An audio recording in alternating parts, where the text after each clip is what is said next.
Bonjour et bienvenue sur ma chaîne YouTube. Je m'appelle Christian Marquis, je suis un passionné de phytothérapie. Ça fait maintenant plus d'une vingtaine d'années que je fais de la phyto.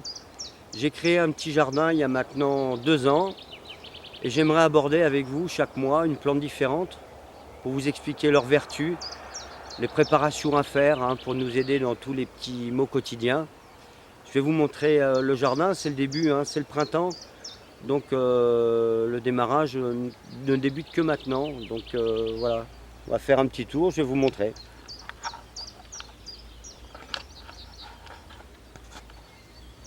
Donc voilà, là, il y a là qu'il est millefeuille. Là on voit le thym. La mélisse qui est en train de pousser là. Voilà, il y a de la. Là il y a de l'armoise. Là on voit de l'absinthe. Elle est ici. Voilà, il y a de l'amande poivrée là. La valériane. Là c'est de la spirée. Donc c'est la reine des prés. Donc évidemment on voit pas encore grand chose. Voilà. L'angélique. Bon, la verveine médicinale, officinale plutôt. Bon là on la voit pas encore. La consoude. La spirule odorante. La sauge. Mais bon, je vous ferai voir au fur et à mesure, évidemment. Pour l'instant, on voit pas grand chose encore. Et tout ça, ça va venir. Ça, c'est la sauge clarée. Voilà. Les chaudias. Voilà. Les lycrises. La monarde. Et là, le romarin, c'est donc la première plante que je vais aborder. Donc, je vais vous montrer tout ça. Voilà la première plante que je voulais aborder avec vous. Le romarin. Rosmarinus officinalis. C'est une plante de la famille des Lamiacées, que l'on retrouve sur tout le pourtour méditerranéen, dans les sols rocailleux. On la trouve dans la garrigue. Cette plante était vénérée au temps des Grecs et des Romains. Les Grecs, non pas les Grecs, mais les Arabes ont été les premiers à mettre au point les techniques de distillation pour récupérer l'huile essentielle. Ce qu'on peut dire, c'est qu'à travers tous les âges, en fait, on la retrouve dans plein de préparations, dont les plus célèbres, le vinaigre des 4 voleurs, l'emplate d'Opodel-Doc, qui était une préparation antirhumatismale faite par le célèbre médecin du XVIe siècle, Paracelse. Donc sa préparation en fait utilisait de l'alcool, des essences de romarin, de thym, de camphre également. Il y a aussi le baume tranquille de 2 frères capucins, Tranquille et Rousseau, qui en fait ont fait eux par contre un macérat huileux. Donc une huile végétale dans laquelle avait macéré du romarin évidemment, mais aussi bien d'autres lamiacées, ainsi que du pavot, de la mandragore, du tabac. Voilà. Et c'était aussi une préparation antirhumatismale. L'eau de la reine de Hongrie aussi. C'était par contre un élixir de jouvence pour les soins de la peau, reconnu par toutes ces dames pour leur faire une belle peau.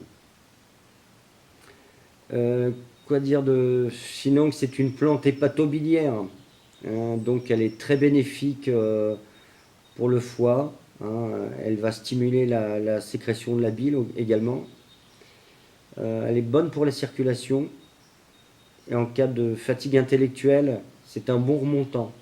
Donc il y a une tisane anti-fatigue qui est facile à faire, parce qu'elle est très simple. Vous prenez 25 grammes de romarin, vous en faites une infusion, vous buvez à peu près 3 tasses par jour. Vous la sucrez avec un peu de miel parce qu'il y a quand même une certaine amertume. Donc on peut la mélanger avec d'autres plantes comme la verveine odorante ou un peu de mélisse. Voilà, ça va rendre la tisane beaucoup plus agréable à boire, en sucrant avec un peu de miel par exemple. Il y a une tisane régénérante pour le foie, hein, qui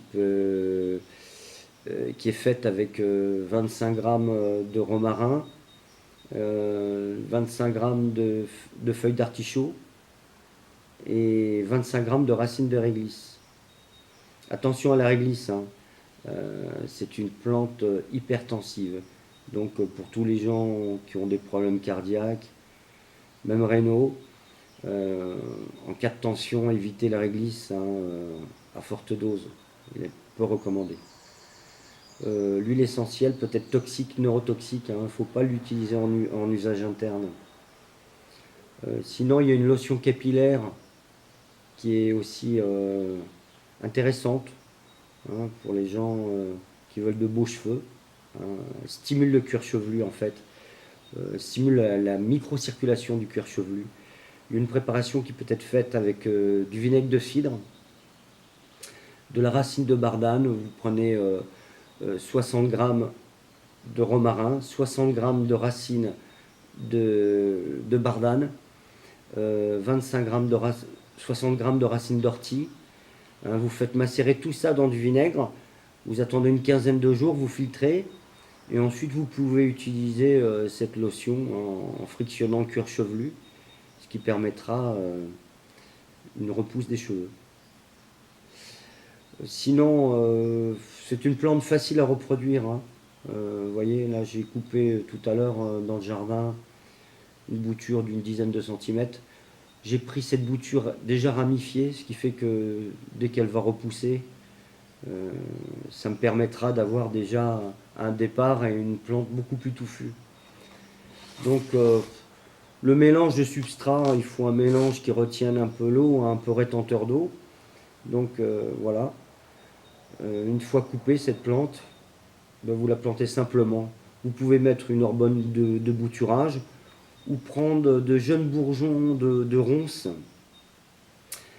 et de les piler et les mettre au fond ou les frotter carrément sur le tronc avant de les mettre en pot. C'est une bonne hormone de bouturage également, mais une hormone naturelle. Vous voyez, là je l'enfonce jusqu'au collet, jusqu'au départ des deux branches. Ensuite, je tasse. Voilà. Très simple à faire la bouture de romarin. Ça c'est une plante que j'ai fait il y a maintenant à peu près, je dirais un mois et demi. Donc vous voyez, en un mois et demi, le système racinaire s'est développé. Voilà, ça fait une petite plante très rapidement. Donc tout ce qu'il y a de plus facile à faire. Voilà. En espérant que les quelques éléments que j'ai pu vous donner vous auront été utiles. Hein. Donc on abordera le mois prochain, puisqu'on arrivera le mois prochain au mois de mai. Et il y a une plante qui s'appelle la reine de mai. La reine de mai, c'est l'aspérule odorante. Donc si je veux passer à cette plante prochainement, c'est pour une simple raison, c'est que ça va être sa période de récolte et sa période de floraison. Donc voilà. En espérant que cette vidéo vous a plu et de vous retrouver le mois prochain. A bientôt, merci.